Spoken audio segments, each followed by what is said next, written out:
తెలంగాణ సిద్ధాంతం ఎస్సీ కమ్యూనిటీకి వర్తించదా?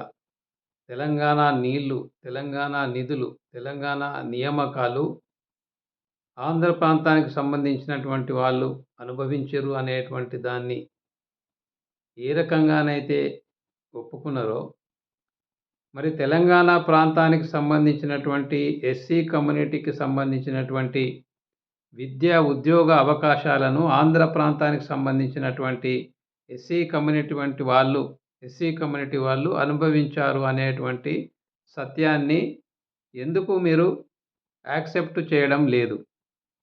ఈ విషయాన్ని 1997 ప్రాంతం లోపలనే జయశంకర్ గారితోని, ప్రొఫెసర్ జనార్దన్ రావు గారితోని మరియు మారోజు వీరన్న గారితోని అప్పుడు చర్చించడం జరిగింది. అప్పుడు మేము తెలంగాణ ఐక్య వేదిక అనేటువంటి సంస్థ ద్వారా అప్పుడు తెలంగాణ కోసం పనిచేస్తూ ఉన్నాం. ఈ విషయం ఒకసారి కేసీఆర్ గారు కూడా స్వయంగా 2007లో కరీంనగర్లో ఎంపీ బై ఎలక్షన్ తర్వాత వారు అడిగితే వారికి కూడా ఈ విషయం చెప్తే వారు కూడా ఇది కరెక్టే అని చెప్పి అనడం జరిగింది. మరి 70 సంవత్సరాల చరిత్రలో ఈనాటి తెలంగాణ రాష్ట్రం, ఆనాటి తెలంగాణ ప్రాంతంలో మరి మాల సమాజానికి సంబంధించినటువంటి వాళ్ళు విద్యా, ఉద్యోగంలో తెలంగాణలో ఎక్కువ ఉన్నారు అనేటువంటి ఒక డాటా మరి ఏదైనా రాజకీయ పార్టీ లేదా మరి ఇప్పుడు బయటకు వచ్చి మాట్లాడుతున్నటువంటి ప్రొఫెసర్లు కానీ, రిటైర్డ్ హైకోర్టు జడ్జిలు కానీ, లేకుంటే మేము తెలంగాణ ఉద్యమంలో పనిచేసినామని చెప్పేటువంటి వాళ్ళు కానీ, మరి వాళ్ళ దగ్గర ఎవరి దగ్గరనన్నా డాటా ఉన్నదా? అదేవిధంగా ప్రభుత్వ సంక్షేమ పథకాలు ఎన్టీ రామారావు ముఖ్యమంత్రి అయిన దగ్గర నుంచి చంద్రబాబు నాయుడు గారు ముఖ్యమంత్రిగా ఉన్నప్పుడు, రాజశేఖర రెడ్డి గారు ముఖ్యమంత్రిగా ఉన్నప్పుడు, కేసీఆర్ గారు ముఖ్యమంత్రిగా ఉన్నప్పుడు ఈ 40 సంవత్సరాల కాలం లోపల ప్రభుత్వ సంక్షేమ పథకాలు ఎవరికి ముట్టినాయి అనేటువంటిది మీకు ఇన్ఫర్మేషన్ యాక్ట్ ద్వారా తీసుకుంటే వస్తుంది. ఎవరికి ముట్టినాయి అనేటువంటిది నేను చెప్పదలుచుకోలేదు, మీరు తీసి మాట్లాడండి. ఈ ప్రచారం ఎట్లా ఉన్నదనంటే మీరు ఏది డాటా చెప్పకుండా మాల సమాజానికి సంబంధించినటువంటి వాళ్ళు అనుభవించరని చెప్పడం ఎట్లా ఉన్నదంటే, ఆనాడు జర్మనీ లోపల హిట్లరు యూదులు అనుభవించరు అని చెప్పి బదనాం చేసి 6 లక్షల మంది యూదులను చంపడానికి కారణమైనటువంటి హిట్లర్ చేసినటువంటి దుష్ప్రచారానికి ఈరోజు మీరు మాట్లాడుతున్నటువంటి దానికి తేడా ఉన్నదా? నిజమయ్యేది ఉంటే తెలంగాణ లోపల ఈ 70 సంవత్సరాల చరిత్ర లోపల మాల సమాజానికి సంబంధించినటువంటి వాళ్ళు విద్య లోపల, ఉద్యోగాల లోపల, ప్రభుత్వ సంక్షేమ పథకాల లోపల ఎక్కువ అనుభవించరు అని ఉంటే మీరు డాటా ముందట పెట్టి మాట్లాడాలి. సుప్రీంకోర్టు జడ్జిమెంట్ కూడా ఇప్పుడు అదే చెప్తుంది,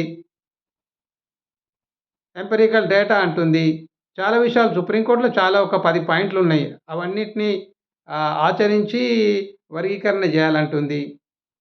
మాల సమాజానికి సంబంధించినటువంటి వాళ్ళు గత 30 సంవత్సరాల నుంచి చాలామంది అప్పుడు ఇప్పుడు కూడా వర్గీకరణకు మేము ఒప్పుకుంటామంటుర్రు. కాకపోతే రాజ్యాంగబద్ధంగా మీరు ఎంపెరికల్ డేటాతో చేయమంటారు అంటే అట్లా కూడా మాట్లాడకూడదట, ఏం ప్రశ్నించకూడదట.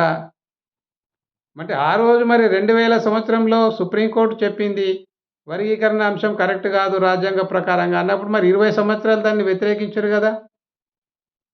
ఒక సామాజిక వర్గం వ్యతిరేకించింది, రాజకీయ పార్టీలు వ్యతిరేకించినాయి, ఉద్యమ పార్టీలు వ్యతిరేకించినాయి, ప్రభుత్వాలు వ్యతిరేకించినాయి. మరి ఇప్పుడు సుప్రీంకోర్టు జడ్జిమెంట్ని ఎందుకు ఒప్పుకుంటలేరని అంటారు? సుప్రీంకోర్టు జడ్జిమెంట్ మీద మరి భర్జన చేసి దాన్ని ప్రశ్నించి దాన్ని మాట్లాడేటువంటి హక్కు మరి మాల సమాజానికి కూడా ఉంటుంది. కనీసం ఒక సంవత్సరం కూడా ఓపిక పట్టరా? దాన్ని అనలైజ్ చెయ్యరా? దాని గురించి మాట్లాడతారు కదా, అందులో ఏమున్నదని మాట్లాడతారు కదా.